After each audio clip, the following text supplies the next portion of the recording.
HS পরীক্ষায় bag থেকে বাবার হাতে মা, দমদমে বিশাল বাড়ি, তবুও জীবনটা ছিল টানা পোড়েনের। একদিন রাগের মাথায় 20,000 টাকা দিয়ে স্ত্রীকে বাপের বাড়ি পাঠিয়ে দেওয়া চরম অপমান নাকি নিছক মজা? পর্দায় যাকে দেখলে ভয় লাগে, বাস্তবে তাকে দেখলে চিনতেই পারবেন না।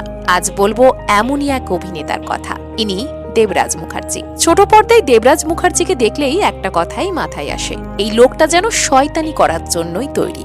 নেতিবাচক কিংবা পার্শ্ব চরিত্রে থেকেও কিভাবে দর্শকের মনে পাকাপাকি জায়গা করে নিতে হয় তা তিনি বারবার প্রমাণ করেছেন। কিন্তু এই পরিচিত মুখটার পেছনের জীবনটা মোটেও চকচকে ছিল না। ছোটবেলা থেকে পড়াশোনায় কড়া শাসন, কারণ বাবা ছিলেন শিক্ষক। ছেলের জন্য স্বপ্ন ছিল একটাই, বড় চাকরি, উঁচু পোস্ট। কিন্তু দেবরাজের মন যে পড়ে থাকতো খেলাধুলায়। লম্বা সুঠাম চেহারা হওয়ায় সুযোগ আসে মডেলিং এ, আর সেখান থেকেই হঠাৎ অভিনয়ের জগতে ঢুকে পড়া। পরিবারের প্রবল আপত্তি সত্ত্বেও শুধুমাত্র অভিনয়ের টানেই শুরু হয় তার লড়াই। টাপুর টুপুর, বকুল কথা, প্রতিদান, মহাপীঠ, তারাপীঠ, তোমায় আমায় মিলে, সাঁঝের বাতি, কাছে আয় সই, মনসা, গোয়েন্দা গিন্নি, জয় জগন্নাথ, শুভ বিবাহ, একটার পর একটা জনপ্রিয় ধারাবাহিকে তাকে দেখা গিয়েছে। এমনকি ভারতীয় ফিল্ম ফেস্টিভ্যাল থেকে পেয়েছেন সেরা অভিনেতার পুরস্কারও। তবে নিজের জায়গা তৈরি করতে হয়েছে ধীরে ধীরে লড়াই করে। জানেন তো, দেবরাজ নাকি বাস্তবে ভীষণ মজার মানুষ। বইয়ের সঙ্গে ঝগড়া কার না হয়, কিন্তু তাই বলে 20,000 টাকা দিয়ে অন্যত্র পাঠিয়ে দেওয়া? হ্যাঁ, এমনটাই করেছিলেন অভিনেতা।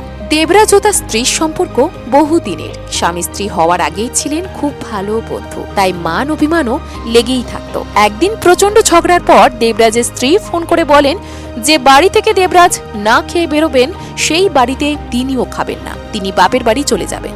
আর তখন দেবরাজ নাকি বলেন, 20,000 টাকা পাঠালাম, তুমি যা ইচ্ছা করো, আমার একটু সময় লাগবে।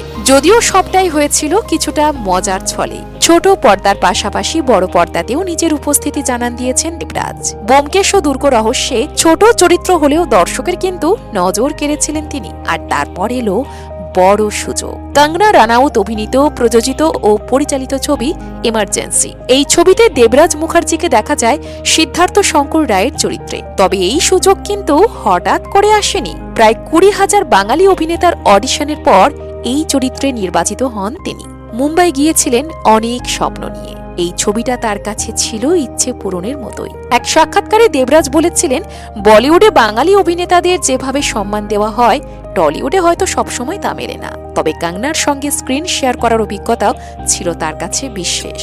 এবার আপনাদের জন্য রইল একটা সহজ প্রশ্ন, বলুন তো, টাপুর টুপুর ধারাবাহিকে দেবরাজ মুখার্জির চরিত্রের নাম কি ছিল? আর হ্যাঁ, এই অভিনেতার অভিনয় আপনাদের কেমন লাগে সেটাও অবশ্যই জানাবেন।